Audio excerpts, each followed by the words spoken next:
بسم اللہ الرحمن الرحیم رب اشرح لی صدری ویسر لی امری واحلل عقدۃ من لسانی یفقہوا قولی صدق اللہ العظیم۔ عزیز پاکستانی السلام علیکم۔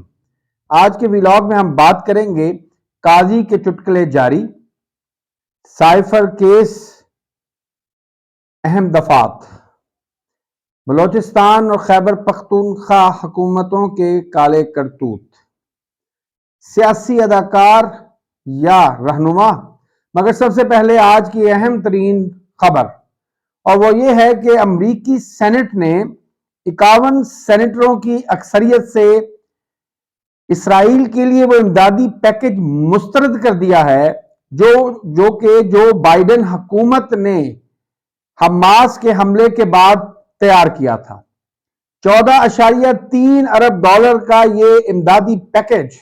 جسے کانگریس اپروو کر چکی تھی، بائیڈن سرکار کے لیے یہ ایک انتہائی اہم قدم تھا،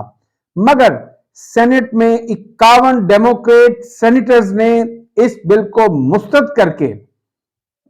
اسرائیل کے لیے یہ بھاری بھرکم امداد روک دی ہے۔ ایک بہت بڑا اور حیران کن قدم ہے۔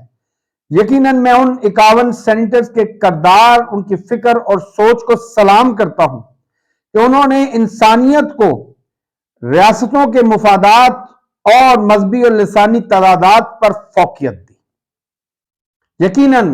یہی وہ وجوہات ہیں جن کی وجہ سے امریکہ اور یورپ آج ترقی کے وہ مدارج طے کر چکے ہیں جن کے بارے میں مسلمان ممالک شاید اگلے 100 سال بھی سوچ نہ سکیں، اور اس کی بنیادی وجہ یہ ہے کہ وہاں فکر اور سوچ کو، رائے کو، لوگوں کے سوچنے کو قید نہیں کیا گیا، اس کو قدغنیں نہیں پہنائی گئیں، ان کے پیروں میں بیڑیاں نہیں ڈالی گئیں۔ اور ہماری بدقسمتی دیکھیں کہ 56 اسلامی ملک مل کر بھی ایک لاہ عمل تیار نہیں کر سکے جس پر سب کا اتفاق ہو کہ وہ کیسے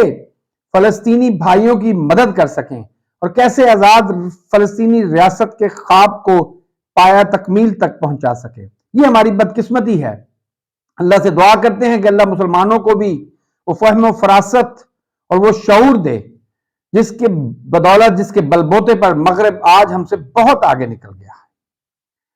قاضی فائد عیسیٰ صاحب کو 2 ماہ ہو چکے ہیں اور صفائے باتیں کرنے کے، حسب معمول دعوے کرنے کے، وکلا کی تصدیق کرنے کے، ابھی تک قاضی صاحب نے کوئی ایسا مؤثر قدم نہیں اٹھایا جس پر قوم ان کو داد تحسین کے ڈونگرے ان پر برسائے۔ فیض آباد دھرنا کیس کی سماعت کا فیصلہ لکھتے ہوئے قاضی صاحب فرماتے ہیں کہ اگر فیض آباد دھرنا کیس کے جو فیصلہ ہے اس پر عمل درآمد ہو جاتا تو 9 مئی کا واقعہ نہیں ہوتا۔ پہلی بات تو یہ ہے کہ قاضی صاحب جب بھی فیض آباد دھرنا کیس کی بات کرتے ہیں تو وہ ہمیشہ اس کو سن 2014 میں طاہر القادری کے دھرنے سے ملا دیتے ہیں۔ مجھے سمجھ نہیں آتی کہ ان 2 دھرنوں میں کیا ملنا جلنا ہے۔ جب تحریک لبیک والے آئے تو ان کے کارکنوں کو کسی نے شہید نہیں کیا تھا، کسی نے لاہور میں ان کے ہیڈ کوارٹر پر چڑھائی کر کے حاملہ عورتوں اور معصوم بچوں کو گولیاں نہیں ماری تھی، کسی نے تحریک لبیک کے 14 کارکنوں کو شہید اور 100 سے زیادہ کارکنوں کو گولیوں کے زخم نہیں دیے تھے۔ لیکن نہ جانے قاضی فائد عیسیٰ صاحب کس مٹی کے بنے ہوئے ہیں کہ وہ مڑ مڑ کر اسی طرف جاتے ہیں۔ اب یہ جو انہوں نے بات کی ہے کہ 9 مئی کا واقعہ نہ ہوتا اگر فیض آباد دھرنا، تو اس کا کیا مطلب ہے؟ پہلی بات جو مجھ جیسے ناقص العقل کو تو یہ سمجھ میں آتی ہے کہ قاضی صاحب اسٹیبلشمنٹ کو دھمکی دے رہے ہیں یا اسٹیبلشمنٹ پر الزام لگا رہے ہیں۔ قاضی صاحب سمجھتے ہیں کہ جس طریقے سے فیض آباد دھرنا کو آرکسٹریٹ یعنی کہ سٹیج کیا گیا، اس کو تیار کیا گیا، مجھ جیسے لوگ تو یہ جانتے ہیں کہ اس دھرنے کو شروع کرنے کے لیے، لاہور سے اس کو روانہ کرنے کے لیے رانا ثناء اللہ اور کیپٹن صفدر نے 5 کروڑ روپے خادم رضوی کو دیے تھے، لیکن فائز عیسیٰ صاحب یہ سمجھتے ہیں کہ وہ دھرنا اسٹیبلشمنٹ نے کروایا تھا، تو شاید وہ 9 مئی کو بھی اسٹیبلشمنٹ کو باور کرانا چاہتے ہیں کہ میں جانتا ہوں کہ 9 مئی بھی آپ نے خود کروایا ہے۔ یا دوسری بات یہ ہے کہ وہ ہر چیز کا الزام عمران خان پہ ڈالنا چاہتے ہیں۔ وہ سمجھتے ہیں کہ عمران خان نے اپنے حق اور انصاف کے لیے، دھاندلی کی خاک کو مٹانے کے لیے جو دھرنا دیا تھا اس کو 9 مئی سے ملایا جائے۔ یہ کیوں بھول جاتے ہیں قاضی صاحب کہ 9 مئی کو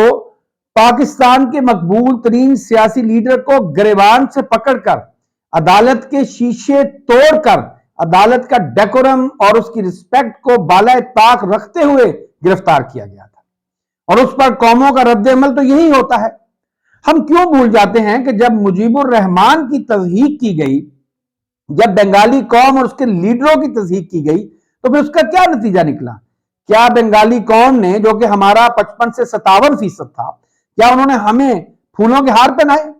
وہ جنہوں نے پاکستان بنایا تھا، جنہوں نے مسلم لیگ کی بنیاد رکھی، جنہوں نے پاکستان کی بنیاد رکھی، جنہوں نے انگریز کے دور میں پہلا اسلامی حکومت ایسٹ بنگال میں قائم کی، جنہوں نے پاکستان کی قرارداد پیش کی، انہوں نے ہی پاکستان توڑ دیا۔ کیوں؟ کیونکہ آپ نے ان کی قوم کے، ان کے لیڈروں کی تذلیل کی تھی، اور جو غیرت مند قومیں ہوتی ہیں وہ کبھی اپنے لیڈروں، اپنے رہنماؤں کی تذلیل برداشت نہیں کرتی، وہ کبھی بھی اپنی سیلف ریسپیکٹ پر سمجھوتا نہیں کرتی۔ خیبر پختونخوا اور بلوچستان میں جو سیاہ کردار اس وقت نگران حکومت کے نام پہ بیٹھے ہوئے ہیں، وہ پاکستانی ریاست، جمہوریت اور سیاست کے چہرے پر بدنما دھبے کی مانند ہے۔ سپریم کورٹ نے یہ واضح فیصلہ دیا ہے کہ ملٹری کورٹس خلاف آئین ہیں، تاہم پہلے خیبر پختونخوا اور اب بلوچستان حکومت نے سپریم کورٹ میں یہ استدعا کی ہے کہ ہمیں ملٹری کورٹس چاہیے، ہمیں دہشت گردوں سے نمٹنے کے لیے ملٹری کورٹس چاہیے۔ یعنی کہ ان دو صوبائی حکومتوں نے پاکستان کی آزاد عدلیہ پر عدم اعتماد کا اظہار کر دیا ہے۔ یہ قاضی فائز عیسی صاحب کے منہ پر اور سپریم کورٹ اور ہائی کورٹ کے ججز کے منہ پر ایک تھپڑ ہے۔ وہ اس کو مانے نہ مانے، وہ اس کی حدت اور تپش کو نہ محسوس کرے تو یہ ان کی مرضی ہے، مگر حقیقت یہ انہوں نے بتایا کہ تم قاضی فائز عیسی، عامر فاروق، تم لوگ اس لائق نہیں ہو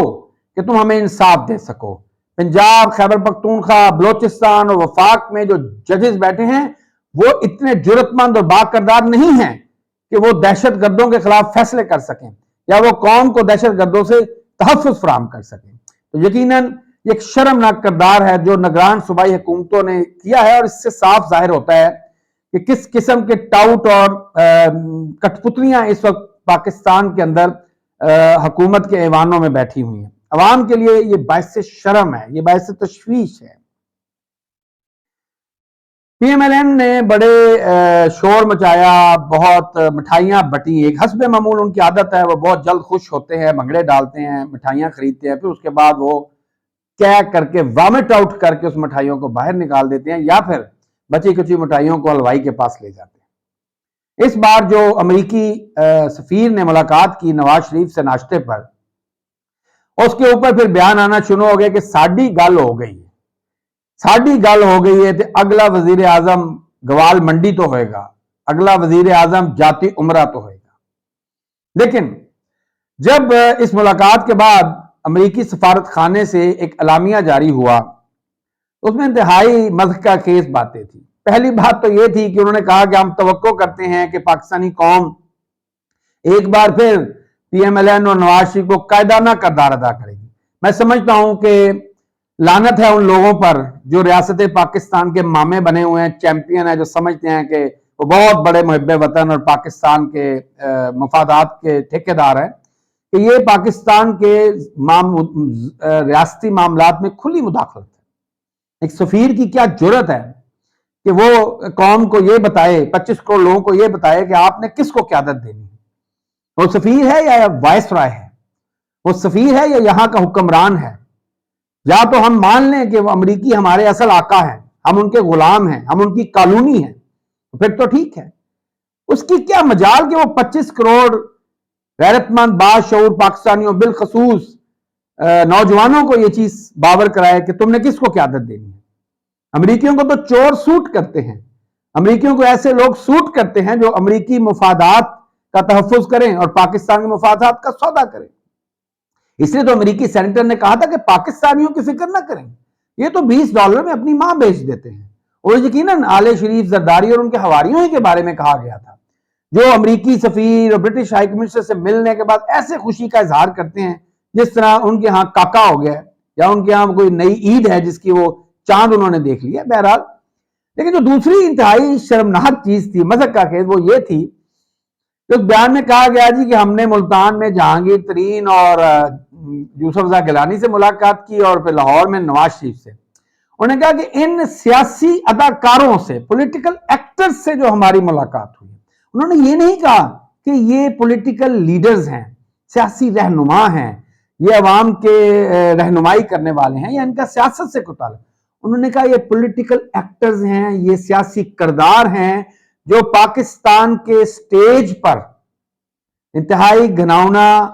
اور منفی کردار ادا کر رہے ہیں. یہ وہ لوگ ہیں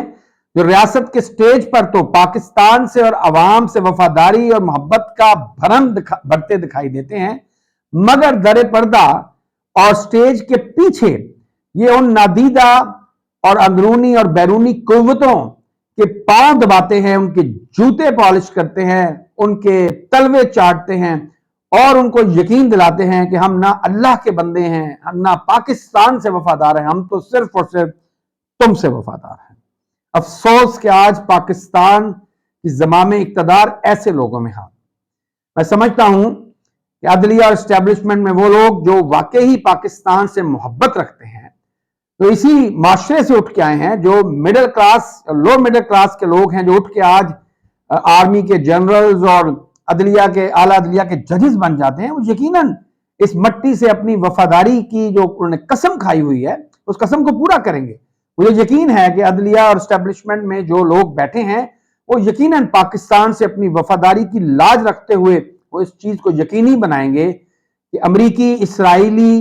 اور یورپی ایجنٹس, ان کی اسٹیبلشمنٹ کے ایجنٹس, وہ میں آپ کو سچی بات بتاؤں, امریکہ ہو یا یورپ ہو, وہاں کے عوام اور وہاں کی جو اشرافیہ ہے وہ انتہائی با کردار, با اصول اور انسانیت کے اصولوں پر چلتے ہیں. یہ در حقیقت یہ اسرائیلی, بھارتی, یورپین اور امریکی اسٹیبلشمنٹ ہے جو پاکستان میں ان لوگوں کو خریدتی ہے, ان کے ضمیروں کا سودا کرتی ہے اور الٹیمیٹلی یہ پاکستان کو تباہ کرنے کے در پہ ہیں. اللہ پاکستان کا اور آپ سب کا حامی ناصر ہو. پاکستان زندہ باد, پاکستانی قوم پائندہ باد. شکریہ والسلام.